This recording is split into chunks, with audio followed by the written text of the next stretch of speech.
Os ataques começaram ainda durante a madrugada e teriam como alvo os centros de comando militar do Irã.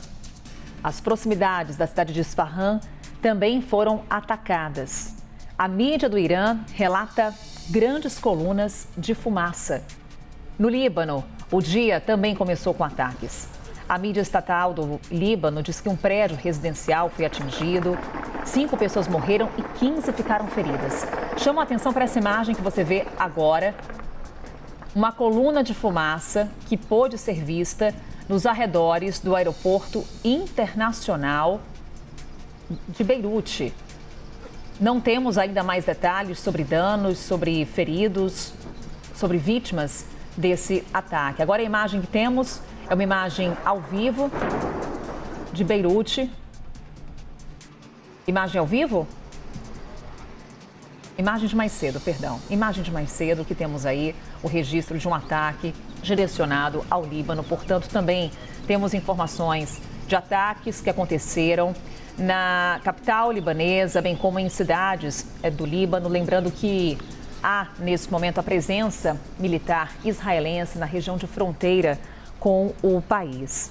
E destaco, mais uma vez, aquela imagem que observávamos há pouco, que é uma imagem de uma explosão nos arredores do aeroporto internacional de Beirute. Agora sim, temos as imagens ao vivo. Aí, justamente, a explosão de mais cedo, nos arredores do aeroporto de Beirute. E a gente traz, agora sim, a imagem ao vivo do Líbano. Nesse momento, qual que é a situação por lá, que a gente também está monitorando. Temos manifestações de líderes de Israel e dos Estados Unidos, declarações de que vários alvos já foram atingidos desde sábado, quase 2.000, e 17 navios iranianos destruídos. Hoje também, o que destacamos, um consulado em Dubai, uma estação da CIA na Arábia Saudita e uma base americana no Catar, a maior do Oriente Médio, foram atingidas. Uma assembleia tem se reunido virtualmente no Irã para escolher um novo líder supremo depois dos ataques que mataram o Ayatollah Ali Khamenei.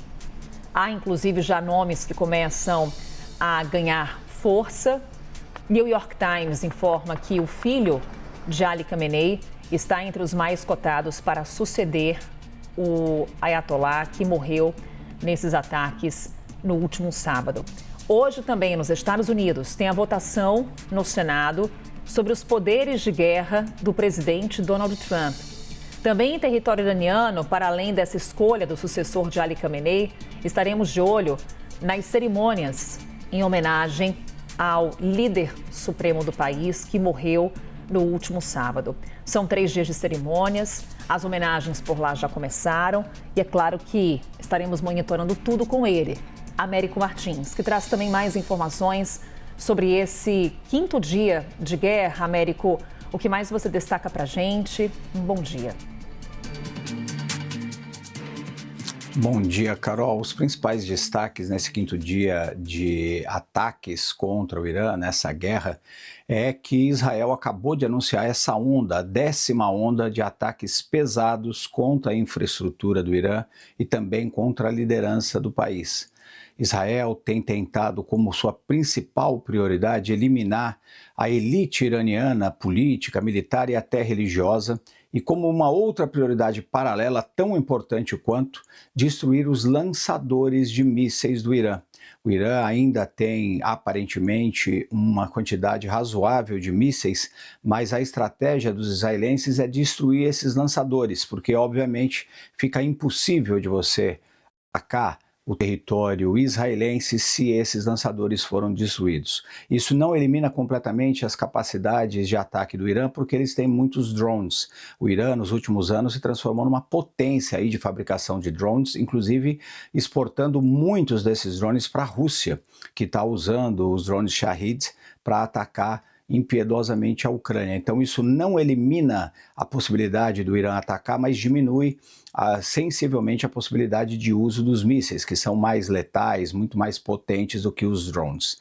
Além desses ataques, Israel também busca atingir a infraestrutura do Irã, como, por exemplo, ataques contra a TV estatal do país, que é uma fonte da propaganda do regime iraniano.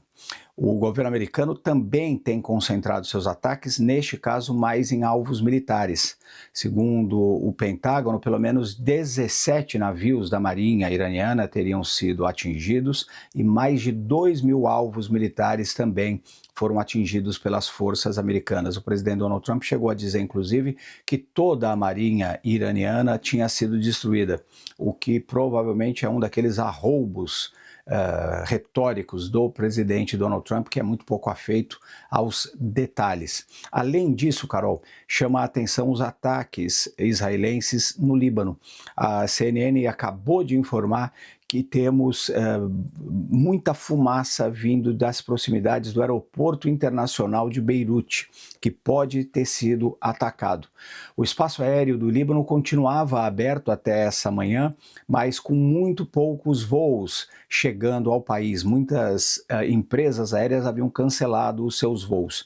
Além desses ataques contra Beirute, Israel continua também a sua incursão terrestre, a invasão do Líbano pelo sul. Muitas cidades daquela região, no sul do Líbano, norte de Israel, estão sendo atingidas por ataques israelenses, e as forças de defesa de Israel já emitiram vários avisos para que a população deixe o sul do Líbano, o que está levando muita gente a tentar buscar abrigo na capital, Beirute. Só que a situação em Beirute, Carol, também é de caos, porque não há como acomodar todas essas pessoas. O governo libanês abriu escolas, por exemplo, e transformou em abrigos para as pessoas que vinham do sul, mas tem muita gente que não conseguiu entrar sequer nesses abrigos e estão dormindo nas ruas ou nos carros que eles usaram para transportá-los do sul para a capital, uma distância ali de cerca de 90 a 100 quilômetros.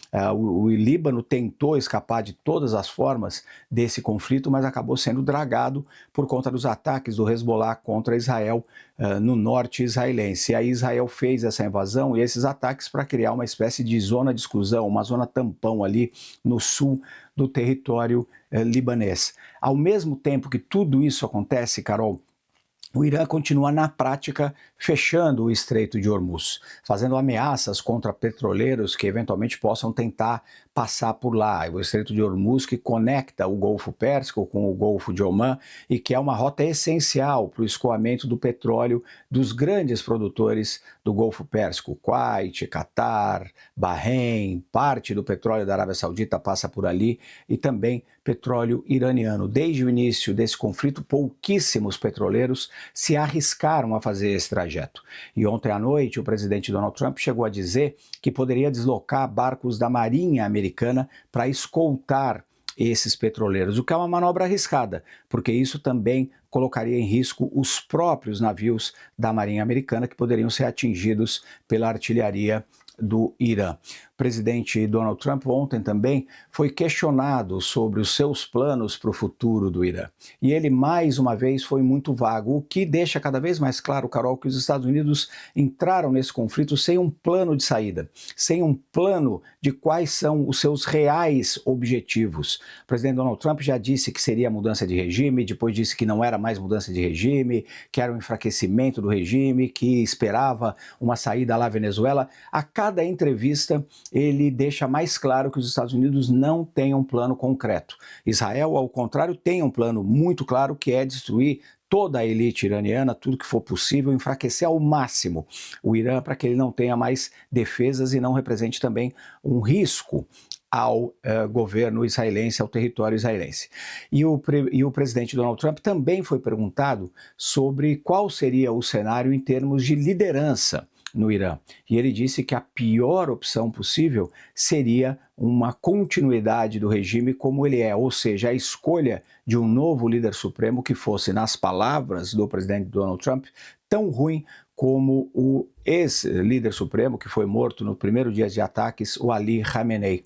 Vamos ouvir um trechinho do que disse o presidente Donald Trump ao comentar sobre essa guerra ontem.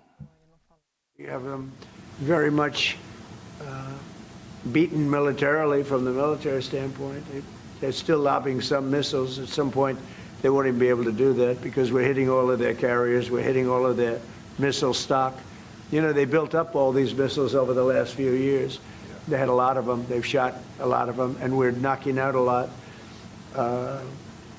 I guess the worst case would be we do this and then somebody takes over who's as bad as the previous person, right? That could happen. We don't want that to happen. That would probably be the worst. You go through this and then in 5 years you realize you put somebody in who is no better. So we'd like to see somebody in there that's going to bring it back for the people. And we'll see what happens with the people. You know, they have their chance. And we've said don't do it yet. If you're going to go out and protest, don't do it yet. It's very dangerous out there.